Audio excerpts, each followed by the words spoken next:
हमारी दुनिया का वजूद 4.6 अरब साल पहले हुआ और सबसे पहले जानदार चीज जो हमारी दुनिया में आई वो बैक्टीरिया थी।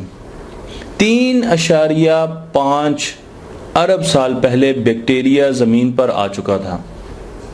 इंसान को तो अभी आए हुए 3 लाख साल हुए, जो कि लेटेस्ट रिसर्च कहती है। कुछ लोग इससे इत्तेफाक नहीं करेंगे, पर लेटेस्ट रिसर्च अब ये कहती है कि इंसान 3 लाख साल पहले जमीन पर आया।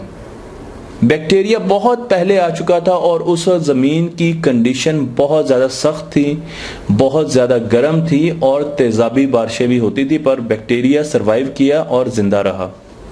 बैक्टीरिया हमारे लिए बहुत मुफीद भी है और हमारा सबसे बड़ा दुश्मन भी है। हमारे जिस्म में ट्रिलियंस ऑफ बैक्टीरियाज इस वक्त भी मौजूद हैं, जो कि हमारा खाना तक डाइजेस्ट करते हैं। अगर हमारे जिस्म में बैक्टीरिया ना हो तो हम अपना खाना डाइजेस्ट हजम नहीं कर सकते।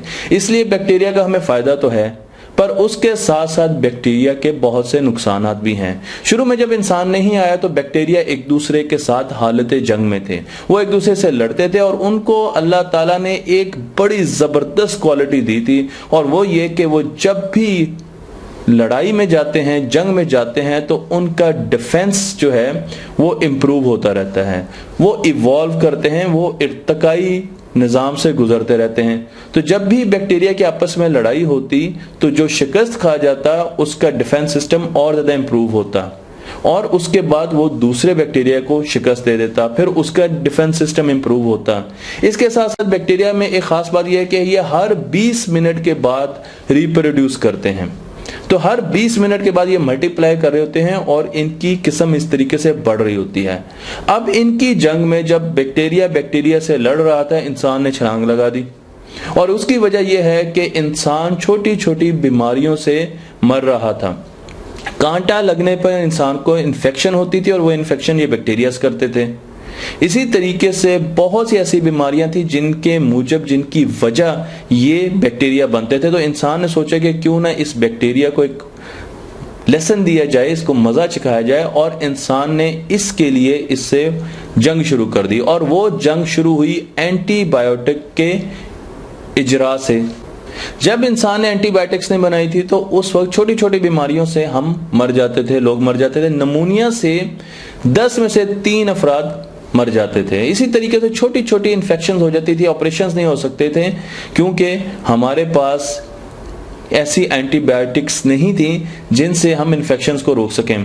तो इंसान ने एंटीबायोटिक्स बनाई और उन्होंने बैक्टीरिया पर अटैक कर दिया, हमला कर दिया। सबसे पहली एंटीबायोटिक का नाम आपने जरूर सुना होगा, उसे हम पेनिसिलिन कहते हैं, और ये 1943 में बनाई गई और उसके बाद 1943 में हमने बनाई और 1945 में बैक्टीरिया ने इसका तोड़ ढूंढ लिया क्योंकि उसका डिफेंस सिस्टम बहुत ज्यादा मजबूत है। तो उसे सिर्फ 2 साल लग गए, उसने हमारी एंटीबायोटिक को शिकस्त दे दी। इंसान ने उसके बाद दूसरी एंटीबायोटिक बनाई जिनको हम वेनकोमाइसिन कहते हैं, जो 1972 में बनाई, और 1988 में सिर्फ 16 साल के बाद बैक्टीरिया ने इसका तोड़ भी हासिल कर लिया। अब बैक्टीरिया पर यह एंटीबायोटिक असर नहीं करती थी क्योंकि जब भी हम एंटीबायोटिक इंसान को देते थे, बैक्टीरिया 3 किस्म का काम करता था। या तो वो उस एंटीबायोटिक से छुप जाता था, कैमोफ्लेज कर देता था, या फिर वो एंटीबायोटिक को खाता था और फौरन निकाल देता था। और तीसरी चीज जो है वो ये कि उसके पास एक ऐसा मिसाइल सिस्टम था, जब एंटीबायोटिक्स उसके पास आती थी तो वो दूर से उनको अटैक कर देता था। ये मैं आपको सिंपल करके बता रहा हूं। तो सिर्फ 16 साल के बाद इस एंटीबायोटिक का तोड़ भी निकाल दिया। फिर इंसान ने एक और एंटीबायोटिक बनाई 1985 में, उसका तोड़ बैक्टीरिया ने 1998 में 13 साल के बाद निकाला। फिर इंसान ने 2005 में 4 एंटीबायोटिक्स बनाई और 2015 में हमें यह पता चला कि उन चारों के चारों एंटीबायोटिक्स का तोड़ बैक्टीरिया निकाल चुका है। उसका डिफेंस सिस्टम इतना मजबूत है कि अब उन पर ये एंटीबायोटिक्स इस्तेमाल नहीं की जा सकती। अब हम क्या करें, हम किस जगह पर पहुंच चुके हैं, क्योंकि ये तो एक बहुत ही मुश्किल हालात है, क्योंकि हमें एक एंटीबायोटिक को डेवलप करने में 10 साल चाहिए और अब बैक्टीरिया आहिस्ता आहिस्ता 10 साल, 9 साल, 8 साल, 5 साल, 2 सालों में उसका तोड़ ढूंढ लेता है। तो फिर दवाइयां बनाने वाली एजेंसियां और कंपनीज क्यों एंटीबायोटिक्स में सरमायाकारी करें, जब उनको पता है कि वो 10 साल की तहकीक के बाद जो प्रोडक्ट बनाएंगे उसको सिर्फ 2 साल के बाद बैक्टीरिया ओवरकम कर लेगा और उसका हमारे पास कोई असर नहीं। इसलिए अब आहिस्ता आहिस्ता एंटीबायोटिक्स का दौर खत्म हो रहा है और ये हमारे लिए एक बहुत बड़ी खतरे की घंटी है। उसकी वजह यह है कि हम एंटीबायोटिक्स के बगैर जिंदा नहीं रह सकते। हमारे कोई भी ऑपरेशन एंटीबायोटिक्स के बगैर नहीं हो सकते। जो भी बीमारियां हमें लगती हैं ज्यादातर में हम एंटीबायोटिक्स का इस्तेमाल करते हैं। तो फिर हम क्या करें? उसके लिए हमें कुछ तब्दीलियां लानी पड़ेंगी। सबसे पहली चीज, अमेरिका में एक रिसर्च हुई और उसमें यह बताया गया कि अमेरिका में 50% डॉक्टर गलत प्रिस्क्रिप्शंस पे एंटीबायोटिक्स देते हैं। ये अमेरिका का हाल है। तो इससे अंदाजा लगाएं कि हम जब भी डॉक्टर्स के पास जाते हैं तो वो हमें एंटीबायोटिक्स गोलियां दे देते हैं और हम उनसे पूछते तक नहीं कि ये आप क्यों दे रहे हैं, क्योंकि कई मर्तबा वायरल इन्फेक्शंस होती हैं जो वायरस करते हैं और हम उन पर एंटीबायोटिक्स खाना शुरू कर देते हैं जो बैक्टीरिया को खत्म करती हैं। इसी तरीके से मौसमी बीमारी में भी हम एंटीबायोटिक्स को खाना शुरू कर देते हैं, हालांकि वो 3-4 दिनों के बाद वैसे ही खत्म हो जानी है। तो जैसे जैसे हम एंटीबायोटिक्स ज्यादा खाएंगे हमारे अंदर का बैक्टीरिया ज्यादा सीखेगा, उस एंटीबायोटिक्स पे वो ज्यादा काम करेगा, उसका तोड़ ढूंढेगा और उसके बाद अगर उनमें से 2 बैक्टीरिया भी बच गए तो वो 20 मिनट के बाद रिप्रोड्यूस करेंगे और अब जो नए बैक्टीरिया आएंगे उनके पास उस एंटीबायोटिक का तोड़ होगा। इसीलिए दुनिया में कहीं ना कहीं हर 3-4 साल बाद एंटीबायोटिक की रेजिस्टेंस आ जाती है। इसको हम एंटीबायोटिक रेजिस्टेंस कहते हैं। ये रेजिस्टेंस कहां से आती है? एक तो मैंने आपको बता दिया कि हमें एंटीबायोटिक्स खाने का शौक है और डॉक्टर्स को हमें एंटीबायोटिक्स देने का शौक है। हम उनसे पूछते नहीं है, सवाल नहीं करते और वो हर चीज के मर्ज में हमें एंटीबायोटिक्स थमा देते हैं जो कि हम खा रहे हैं और हमारा बैक्टीरिया ताकतवर हो रहा है।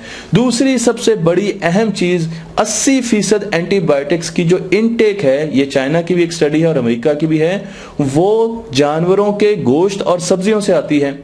जानवरों को जब हम हमारे पास जो फार्म एनिमल्स होते हैं उनको जिंदा रखने के लिए, क्योंकि वहां पे बहुत अनहाइजेनिक कंडीशंस होती हैं, वहां पर बहुत ज्यादा बीमारियां हो सकती हैं और जानवरों को जल्दी बड़ा करने के लिए हम उनको एंटीबायोटिक्स के बहुत ज्यादा इंजेक्शंस लगाते हैं, डोज देते हैं। वो एंटीबायोटिक्स उनके पास जाती हैं और उनके बैक्टीरिया पर असरअंदाज होती हैं। उसके साथ जब हम उनका गोश्त खाते हैं तो वो एंटीबायोटिक्स इनडायरेक्टली हमारे जिस्म में भी दाखिल हो जाती हैं। इसी तरीके से फ्रूट और सब्जियों से भी ये एंटीबायोटिक्स हमें मिल रही हैं। तो उससे हो क्या रहा है? उससे हो ये रहा है कि आहिस्ता आहिस्ता दुनिया में जो बैक्टीरियाज हैं वो रेजिस्टेंस पकड़ते जा रहे हैं और हमारे पास उनका कोई तोड़ नहीं है। कुछ लोगों को आदत होती है एंटीबायोटिक्स खाने की और वो आदत से मजबूर हैं। वो ये समझते हैं कि उनको एंटीबायोटिक्स से ही, कुछ सालों की बात है जब एंटीबायोटिक्स यहां से दुनिया से खत्म हो जाएंगी और कंपनीज एंटीबायोटिक्स बनाना बंद कर देंगी। तो आप उस दौर में वापस चले जाएंगे जब आपको कांटे से एक हल्की सी खराश से भी इंफेक्शन हो सकती है और उसकी वजह से आपकी मौत हो सकती है। हमें आज अक़वाम मुत्तहिदा की मुख्तलिफ ऑर्गेनाइजेशंस ये बता रही हैं कि 2050 के बाद हर साल 1 करोड़ लोग इन्फेक्शन से मरा करेंगे।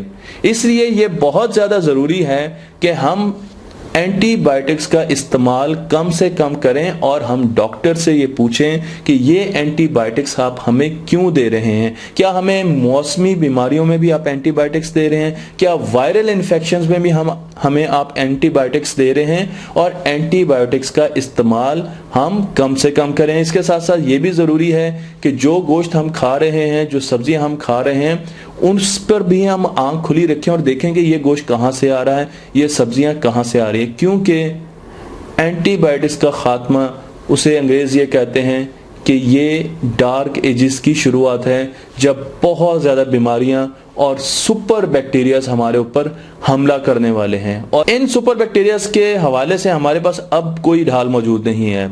कुछ रिसर्च हो रही है जिसमें यह कहा जा रहा है कि हम बैक्टीरियाज को इतना ताकतवर करें कि वो हमारे फ्रेंडली बैक्टीरियाज और हमारे जो दुश्मन बैक्टीरियाज हैं वो आपस में लड़ें, ताकि इंसान इस लड़ाई से बाहर निकल जाए। मेरी आपसे गुजारिश है कि एंटीबायोटिक्स को इस्तेमाल करते हुए बहुत ज्यादा ख्याल कीजिए और छोटी छोटी चीजों पर अपने बच्चों को एंटीबायोटिक्स ना दीजिए।